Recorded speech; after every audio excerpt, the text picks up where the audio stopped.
The early and mid-thousands was a special time for R&B music. We had our leading veteran vocal divas such as Mariah Carey and Beyoncé priming.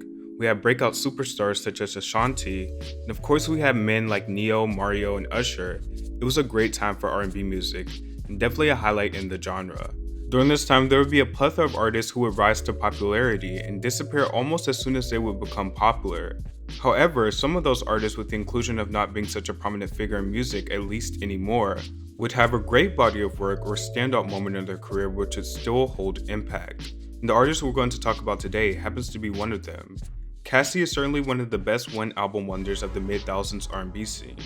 Cassie would begin her career as a model. Soon thereafter, she would meet producer Ryan Leslie, who was instrumental in creating her sound.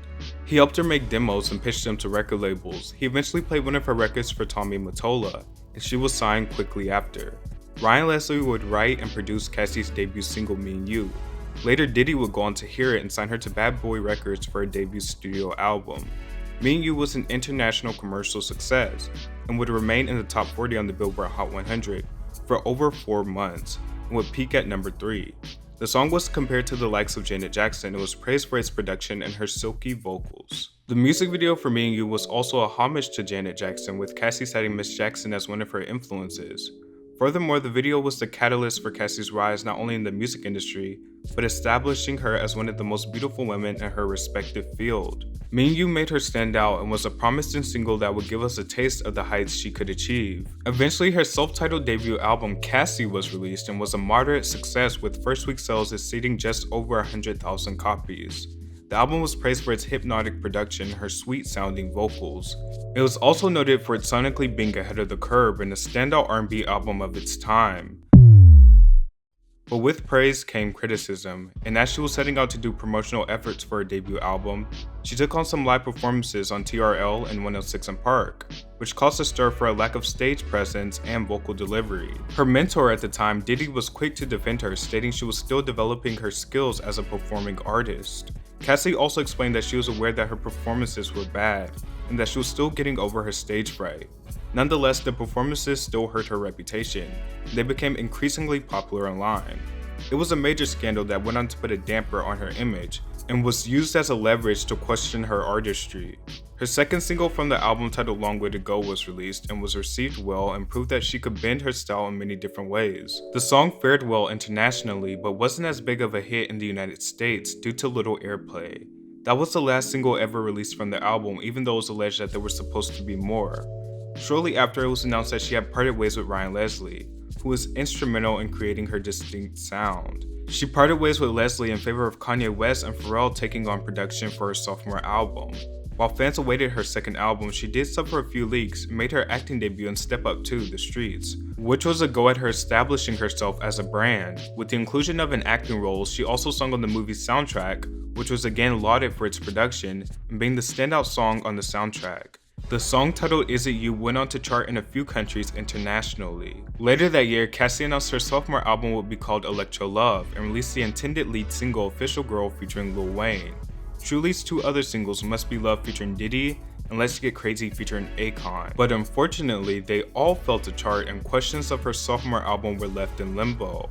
After many delays, it was announced that she had signed a new record deal with Interscope Records. This was supposed to be her restart as an artist and finally a chance for her to deliver her sophomore album. She released King of Hearts, which was supposedly the lead single off her album, however it achieved little success. At this point, she had allegedly scrapped her sophomore album a few times and was never quite satisfied with the results of her recording situation. As she stated in an interview during that time, "I'm a perfectionist, and when it comes to people I want to work with, I've changed my mind like a million times. I started work on this new record in 2007, and I only feel right now that it's coming together." In late 2012, one of her solo singles, titled Money on Love, was made into The Boys with Nicki Minaj, and was included on her second album, Pink Friday Roman Reloaded, and is often regarded as a fan favorite amongst the album's singles. Still without the promise of any album, she released her first ever mixtape, Rockabye Baby, which is the closest she's ever gotten to a sophomore album. The mixtape featured a ton of different artists and was placed on a number of different publications' best list of 2013. She was even dubbed the Ice Princess of R&B. She inked yet another record deal with Epic Records and Bad Boy Records and released Love a Loser featuring G-Eazy and Don't Play It Safe, She remained positive even after her many failed follow-ups. She had a sit down with Billboard and let us in on her thoughts on her career and music. I just feel like even though I've been around for a minute, people still don't really know me, and that's okay, because now I'm really given the opportunity to teach them exactly who I am.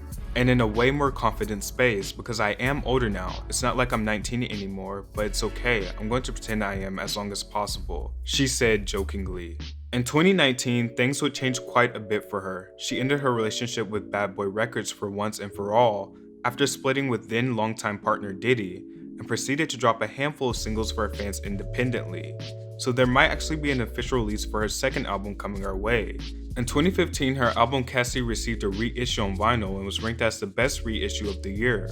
The album has since gained a cult following and is credited with influencing a lot of the R&B sounds we hear today.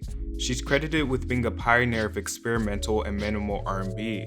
As stated by Rolling Stone, when Cassie Ventura preened and undulated in front of a dance studio mirror on her Me and You video clip, she set magazine covers aflame and gossips wagging about her romance with mentor Sean Combs. However, a decade after underwhelming sales and thinly veiled sexist claim that she was a prefab one-hit wonder, this album with then rising producer Ryan Leslie turned out to be the most brilliantly minimalist R&B album of its era. Her understated, nearly spoken vocal delivery proved an influence on future stars like Kelela, The XX, and Jhene Aiko. You can definitely hear the influence she made on today's artists such as Jhene Aiko, with her sound also experimenting with atmospheric and minimal R&B, with the inclusion of the talkative vocal delivery. Cassie is ranked as one of the greatest one-album wonders of all time by Rolling Stone, and the album is still often revisited and praised for its futuristic sound. Cassie had everything: stunning looks, a sugary thin voice that was likened to only her, and ice-cold beats that could only be accommodated by her. With such forward thinking with this album, it's a bit shocking that it doesn't get much recognition.